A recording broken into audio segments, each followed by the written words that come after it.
Hello everyone. How's it going? How are we today? Having a good day? It's a little bit cloudy. Supposed to be a chance of rain. That's good.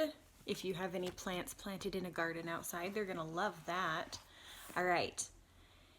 Are you ready for some more Fablehaven? So, if you remember, Patton is about ready to tell us the history of his family, his aunt and uncle, I believe, is what's happening.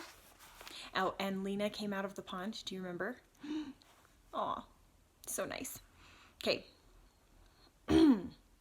Long ago, my uncle, Marshall Burgess, ran Fablehaven. He was never officially the caretaker. My proud grandfather retained the title, but delegated all responsibility to Marshall, who managed the preserve admirably. Although not the best in a fight, Marshall was a skillful diplomat and a wonderful mentor. Women were his big weakness. He had an undeniable knack for attracting them, but he could never settle on one. Marshall weathered numerous scandals and 3 failed marriages before becoming infatuated with a certain hamadryad. Of all the tree nymphs at Fablehaven, she was the brightest, the bubbliest, the most flirtatious, always laughing, always leading a game or a song. Once she caught his fancy, Marshall became obsessed. When Marshall gave chase, I never knew of a woman who could resist him, and this vivacious hamadryad was no exception. Their courtship was brief and passionate. Amid ardent promises of everlasting fidelity, she renounced the trees and married him. I do not believe Marshall planned to betray her. I am convinced that he sincerely believed he would finally settle down, that winning a hamadryad would allow him at long last to conquer his wandering heart. But his behavioral patterns were deeply ingrained, and before long the infatuation began to wither. The hamadryad truly was a remarkable woman worthy of a loving mate. She quickly became my favorite relative. In fact, it was through her guidance that I became fairy-struck. Tragically, our relationship was short-lived. Within months, the marriage unraveled. The hamadryad was crushed. She had forsaken immortality under false pretenses. The betrayal cut her to the core. It poisoned her reason. She abandoned Marshall and disappeared. I searched, but failed to find her. It was years before I finally pieced together what happened to Ephira. "Your aunt is the Shadow Lady?" Seth exclaimed. "I'm beginning to see why you withheld this story," Lena remarked sadly. Ephira became obsessed with regaining her status as a hamadryad, Patton continued. She did not care that such a feat was impossible. She saw it as the only possible compensation for her unjust treatment. As part of her desperate pursuit, she loosed one of Muriel Taggart's knots. She later visited the swamp hag, who directed her to Curaçao. It was finally the demon who struck a bargain with Ephira that would enable her to return to a non-mortal life. To understand what comes next, you must realize that the life of a hamadryad is inextricably connected to a particular tree. When the tree dies, she dies with it unless the connection is passed through a seed of the original tree to a new one. Because their trees can be reborn as seedlings, hamadryads are virtually immortal. But the tree also constitutes a weakness, a secret that must be zealously guarded. When Ephira fell to mortality, she lost the connection with her tree. But any magic that can be done can also be undone. Ephira still knew where her tree was located. Under orders from Curaçao, she cut it down with her own hands, burned it, and brought the last seed to the demon. The bond between Ephira and her tree may have been sundered, but like all broken magic, it was mendable.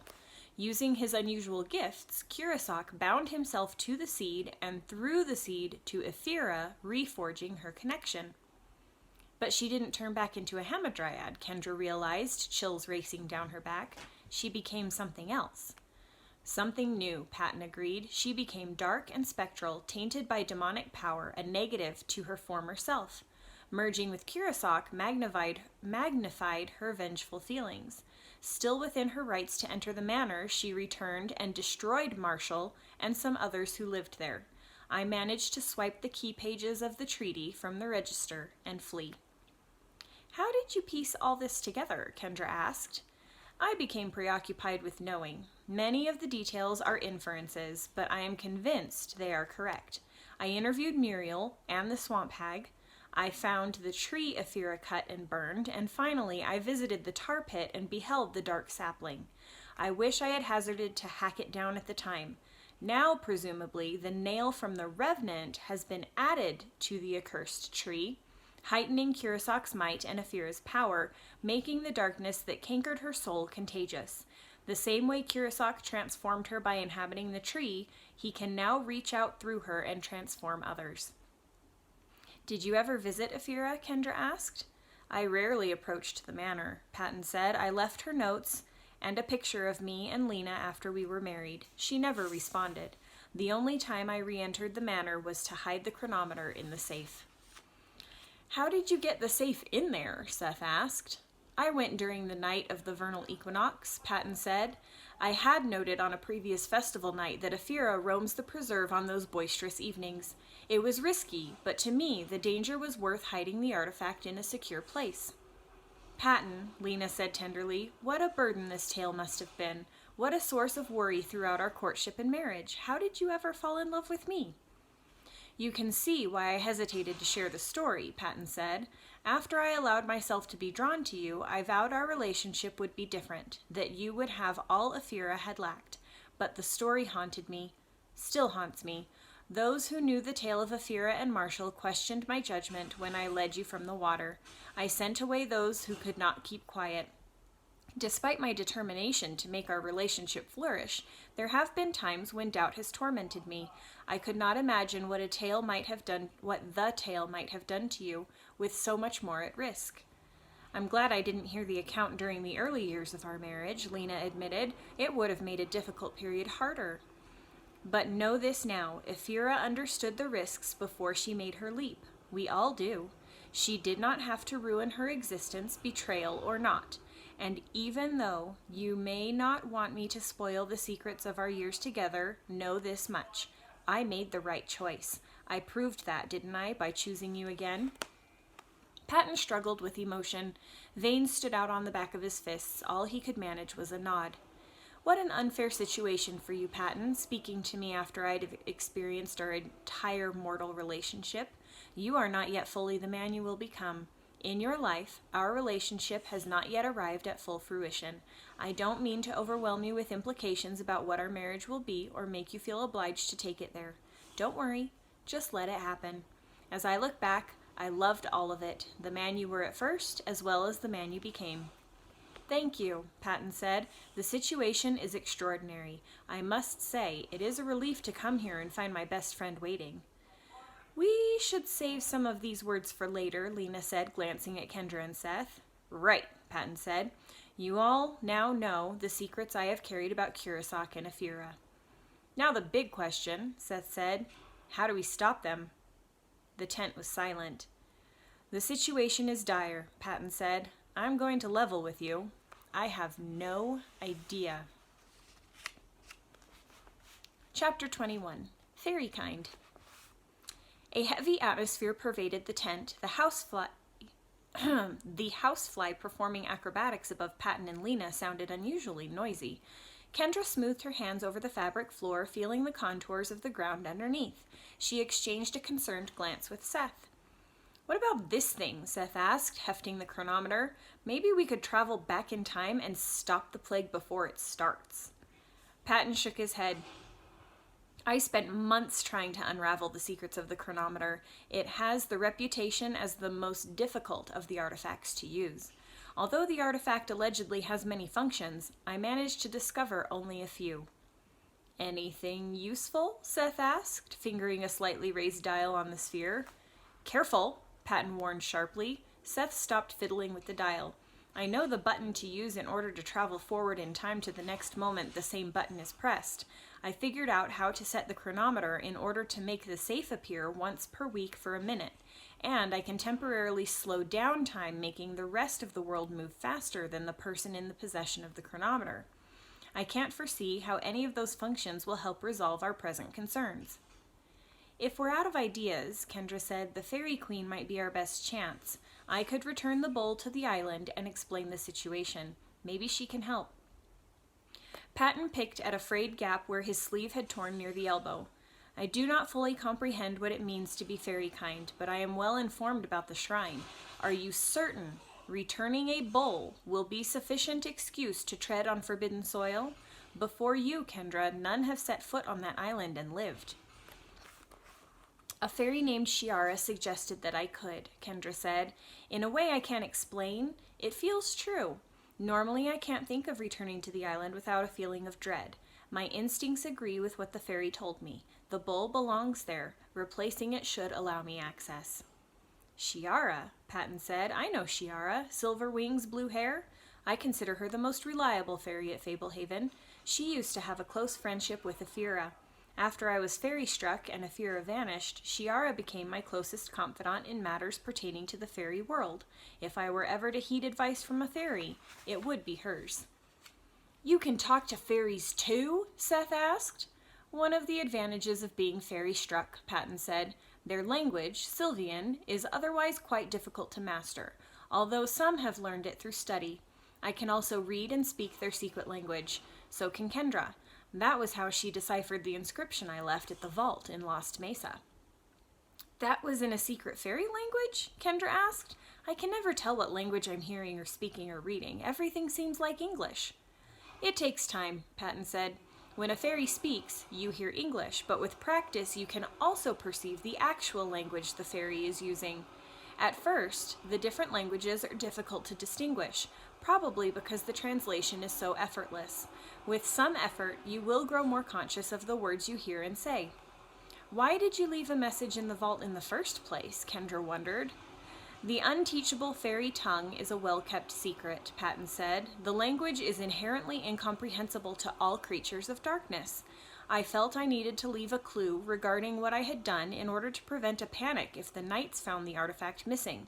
So I inscribed a message in an arcane language that only a friend of light would be able to comprehend. Since you trust Shiara, are you okay with me going to the island? Kendra asked. In this matter, you know better than I do, Patton admitted.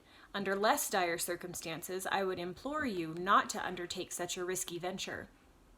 But this predicament is calamitous. Do I believe the Fairy Queen will be able to help us resist the plague? Hard to say, but she helped you once before, and some hope is better than none. Then I'm going to try it, Kendra said firmly. When you have to jump, you jump, Seth agreed. Crossing the pond will be dangerous, Lena cautioned. The naiads are riled. They'll want the bowl back. They'll want vengeance for my departure. Patton had better ferry you across. I would have it no other way, Patton said. I have some experience navigating those hazards. He winked at Lena. The former naiad raised her eyebrows. And getting dragged into the pond by those hazards, if memory serves? You're sounding more and more like the Lena I know, Patton said with a grin. As soon as the sun goes down, I'll watch for Grandpa and Grandma, Seth said. They'll probably drop by as shadows. Maybe they can still help us. In the meantime, should we go to the pond? Kendra asked. We ought to strike while daylight persists, Patton said. Seth stowed the chronometer in a backpack that had formerly held camping gear. He hooked his arms through the straps, and they exited the tent together. Curious satyrs, dwarfs, and dryads had congregated outside. They began eagerly whispering to one another and gesturing at Patton. Doran trotted up to Patton. Show me the hold you put on Broadhoof.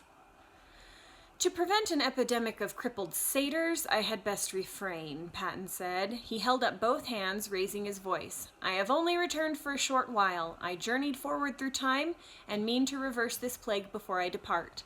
Several of the bystanders applauded and whistled. I hope I can rely on your assistance as needed, he said.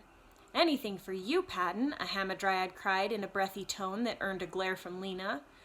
We will want some privacy at the pond as we approach the shrine, Patton said. Your cooperation will be appreciated. Patton escorted Kendra toward the nearest gazebo. She felt tense as Patton led her up the steps and along the boardwalk. The last time she had crossed the pond to the island was among her scariest memories. The naiads had fought hard to capsize the little paddle boat. At least this time the sun was out and she would not be alone. Patton strode down the steps to the pier beside the boathouse. He walked over to the floating shed and smashed open the locked door with a single measured kick. Pattoning is entering the boathouse, shouted an exultant voice from below the water. We'll have his bones in our collection after all, raved a second naiad. Look who's with him, the first voice gasped. The Viviblix who raised him from the grave, a new voice mocked. Beware her zombie magic, sang the second naiad. They have the bull, an outraged naiad noticed. The voices became lower and more urgent. Hurry, gather everyone, not a moment to lose. The voices trailed off as Patton and Kendra entered the boathouse. The inside looked much as Kendra recalled. 2 rowboats floated on the water, one broader than the other, alongside a small paddle boat outfitted with pedals. Patton tromped across the boathouse, selected the largest pair of oars, and placed them in the broad rowboat. Then he laid one of the next largest oars in the boat as well. Sounds as though our underwater antagonists mean to give us a rough time, Patton said. Are you sure you want to do this? Do you think you can get me to the island? Kendra asked. I am confident that I can, Patton said. In that case, I have to try. Do you mind retaining the bowl? He asked. Kendra held it up. I've got it. I'm sure you'll have your hands full. Patton pulled a lever beside the damaged door and then started turning a crank. A sliding door on the far side of the boathouse gradually opened, granting direct access to the pond. Patton untied the rowboat and climbed inside. He held out a hand for Kendra and helped her into the craft. The boat wobbled as she stepped into it. And that, my friends, is where I am stopping for today. We'll find out what happens next time. Have a great day. Bye, guys.